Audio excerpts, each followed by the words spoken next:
اگر وہ تمہارے قبیلے کا آدمی ہوتا تو تم کبھی یہ نہ کہتے کہ ہم اس کی گردن مار دیں گے۔ حضرت سعد بن عبادہ اگرچہ نہایت صالح اور مخلص مسلمانوں میں سے تھے، نبی صلی اللہ علیہ وسلم سے گہری عقیدت و محبت رکھتے تھے، اور مدینے میں جن لوگوں کے ذریعے سے اسلام پھیلا تھا ان میں ایک نمایاں شخص وہ بھی تھے، لیکن ان سب خوبیوں کے باوجود ان کے اندر قومی حمیت بہت زیادہ تھی۔ اسی وجہ سے انہوں نے عبداللہ بن ابی کی پشت پناہی کی، کیونکہ وہ ان کے قبیلے کا آدمی تھا۔ اسید بن حضیر نے جواب میں کہا، تم منافق ہو، اسی لیے منافقوں کی حمایت کرتے ہو۔ اس پر مسجد نبوی میں ایک ہنگامہ برپا ہو گیا، حالانکہ رسول اللہ صلی اللہ علیہ وسلم منبر پر تشریف رکھتے تھے۔ قریب تھا کہ اوس اور خزرج مسجد ہی میں لڑ پڑتے، مگر رسول اللہ صلی اللہ علیہ وسلم نے ان کو ٹھنڈا کیا اور پھر منبر سے اتر آئے۔ حضرت عائشہ کے قصے کی باقی تفصیلات ہم اسنائے تفسیر میں اس جگہ نقل کریں گے جہاں اللہ تعالیٰ کی طرف سے ان کی برات نازل ہوئی ہے۔ یہاں جو کچھ بتانا چاہتے ہیں وہ یہ ہے کہ عبداللہ بن ابی نے یہ شوشہ چھوڑ کر بیک وقت کئی شکار کرنے کی کوشش کی۔ ایک طرف اس نے رسول اللہ صلی اللہ علیہ وسلم اور حضرت ابوبکر صدیق کی عزت پر حملہ کیا، دوسری طرف اس نے اسلامی تحریک کے بلند ترین اخلاقی وقار کو گرانے کی کوشش کی، تیسری طرف اس نے ایک ایسی چنگاری پھینکی تھی کہ اگر اسلام اپنے پیروں کی کایا پلٹ نہ چکا ہوتا تو مہاجرین اور انصار اور خود انصار کے بھی دونوں قبیلے آپس میں لڑ مرتے۔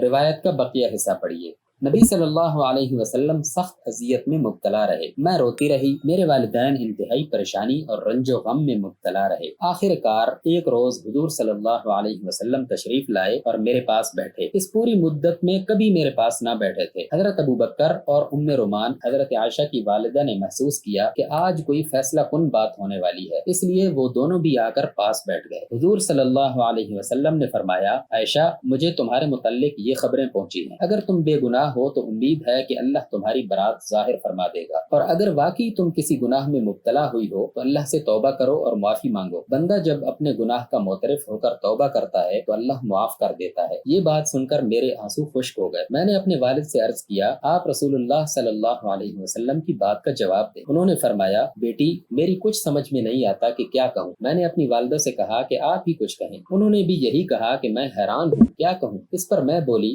آپ لوگوں کے کانوں میں ایک بات پڑ گئی ہے اور دلوں میں بیٹھ چکی ہے۔ اب اگر میں کہوں کہ میں بے گناہ ہوں اور اللہ گواہ ہے کہ میں بے گناہ ہوں تو آپ لوگ نہ مانیں گے، اور اگر خام خواہ ایک ایسی بات کا اعتراف کروں جو میں نے نہیں کی اور اللہ جانتا ہے کہ میں نے نہیں کی تو آپ لوگ مان لیں گے۔ میں نے اس وقت حضرت یعقوب علیہ السلام کا نام یاد کرنے کی کوشش کی مگر یاد نہ آیا۔ آخر میں نے کہا، اس حالت میں میرے لیے اس کے سوا اور کیا چارہ ہے کہ وہی بات کہوں جو حضرت یوسف علیہ السلام کے والد نے کہی تھی، فصبر جمیل۔ اشارہ ہے اس واقعہ کی طرف جبکہ حضرت یعقوب علیہ السلام کے سامنے ان کے بیٹے بنیامین پر چوری کا الزام بیان کیا گیا تھا۔ سورہ یوسف رکوع 10 میں اس کا ذکر گزر چکا ہے۔ یہ کہہ کر میں لیٹ گئی اور دوسری طرف کروٹ لے لی۔ میں اس وقت اپنے دل میں کہہ رہی تھی کہ اللہ میری بے گناہی سے واقف ہے اور وہ ضرور حقیقت کھول دے گا، اگرچہ یہ بات تو میرے وہم و گمان میں بھی نہ تھی کہ میرے حق میں وحی نازل ہوگی جو قیامت تک پڑھی جائے گی۔ میں اپنی ہستی کو اس سے کم تر سمجھتی تھی کہ اللہ خود میری طرف سے بولے، مگر میرا یہ گمان تھا کہ رسول اللہ صلی اللہ علیہ وسلم کوئی خواب دیکھیں گے جس میں اللہ تعالیٰ میری برات ظاہر فرما دے گا۔ اتنے میں یکا یک حضور صلی اللہ علیہ وسلم پر وہ کیفیت طاری ہو گئی جو وہی نازل ہوتے وقت ہوا کرتی ہے، حتیٰ کہ سخت جاڑے کے زمانے میں بھی موتی کی طرح